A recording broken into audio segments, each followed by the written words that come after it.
This is one of my favorite loaves of sourdough. Let's make some chocolate cherry pecan sourdough bread. Just like pecan pie, but all the great things of sourdough.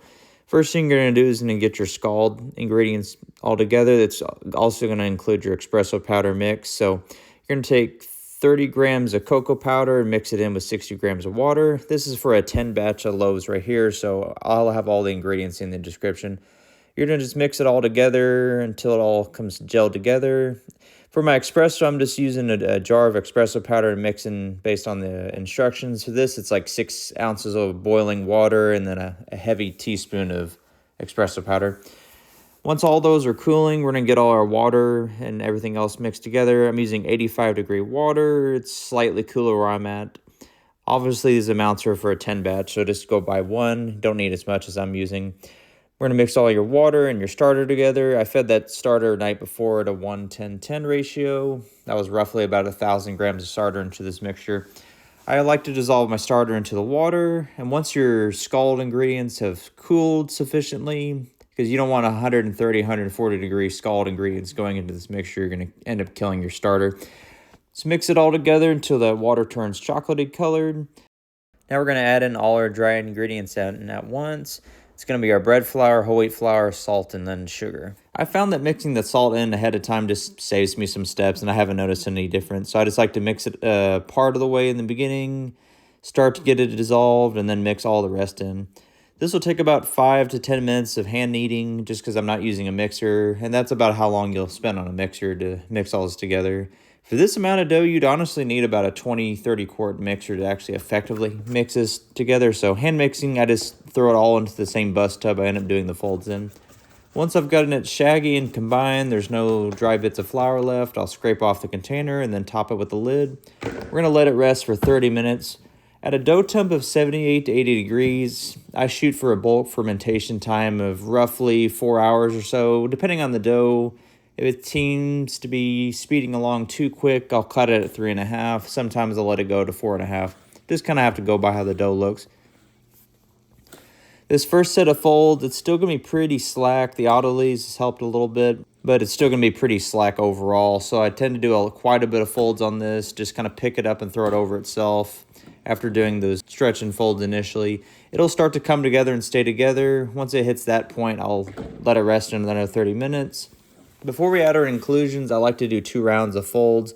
You can notice on the second round of folds, the dough holds together much better on itself. I'm only getting about 7-8 folds in compared to my last round. I spent 3-4 minutes just getting a lot of folds in. This is almost a 90% hydration recipe, so you may have to do more folds than you're used to. Most of the extra hydration comes in with the cocoa powder scald, so it's not going to behave that crazy like it would actually be 90%, but it is a quite wet dough. And then we're going to add in our inclusions after letting it rest another 30 minutes. So this will technically be our third set of folds. This is white and dark chocolate, pecans, cranberries, cherries, and just all kinds of good stuff for this bread. All the sweet and savory and sour components are really cut in together. Those cherries are honestly one of my favorite parts of this whole recipe. I like to mix almost all of it together on top, dimple it in pretty hard, and then we're going to start doing some, I would call these more like a sandwich fold. Usually when I try and do a coil fold at this stage, no matter how well you dimple it in, the inclusions tend to just fly everywhere. So I'll spend about a minute just dimpling all the ingredients in. Just pick up one end, pick it up back over, and try and do your best to bring it all the way up and over. You're just basically enclosing the layer. Whatever inclusions I have left, I'll like to just scatter over the top of this. Pat in just like I had before. And then you're going to spin the container around, do another fold over itself. Then you're just going to rinse and repeat from all 4 sides like we have been before.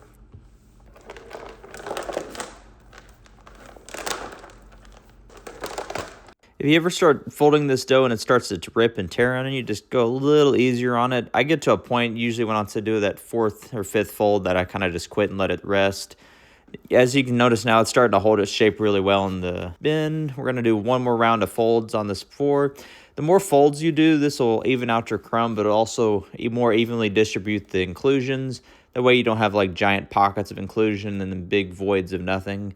So this is a very, very heavy inclusion loaf. These loaves end up being about 1,200 grams after pre-shape, which is what we're going to do. This is about 4 hours after bulk ferment started. With a very well developed and fermented dough, it should just slide right out of that bin. No oil, no water, no nothing. And you can notice the baker's shelf, it's kind of holding its shape in a square. We're going to round these off into 1,200 gram pieces. This is a 10 loaf batch, so I just do this 10 times. If I'm a little high, a little low, not too big a deal. 1,200 grams is quite a bit of wiggle room. I try to shoot within about 15-20 grams. Once I get all my loaves pre-shaped, I let them rest 30 minutes, dust them with a little bit of rice flour. Then we're going to do our final shaping process. Since this is such a heavy inclusion loaf, I typically go for the letter fold, which is going to be just fold in half over each other, turn it around, and just roll it into a nice tight log. All these inclusions act like scaffolding in the dough, so you can kind of get away with a little more simple folding technique, even though it is such a highly hydrated dough. I tried a tartine shoelace on this, but that tends to just rip the dough so much because of all these dry inclusions I have in here. The chocolate chips and the nuts really like to tear through this dough if you're not careful. Then put its seam side facing up in a Banneton basket. I let them rest at room temp about 1 to 2 hours, and I'll cold proof them anywhere from 8 to 24 hours, depending on my schedule. This is a really big bake day. I use the double loaf bake method, so I'll turn these out seam side down into the loaf pan, score them up, spritz with some water, and then cover up with a second loaf pan. These loaf pans only rated to 425, so I've had to lower the temp and increase the time. So 425 for 25 minutes covered, and then 30 to 35 minutes uncovered until nice goldy brown and crackly crust. If you're only going to be doing a single loaf, I'll typically hand laminate in at the very end of the bulk fermentation right after pre-shape. Round them off, throw in a Banneton basket, follow the same process as before. Cold proof 8 to 24 hours, bake off same instructions as before. You can do this in a Dutch oven if you like, or open bake if your oven allows it. My gas oven doesn't really like open baking too much. This is one of my favorite loaves of sourdough bread. I'm going to be making a ton of these for Mother's Day market coming up. We'll see you next time. Have a good one.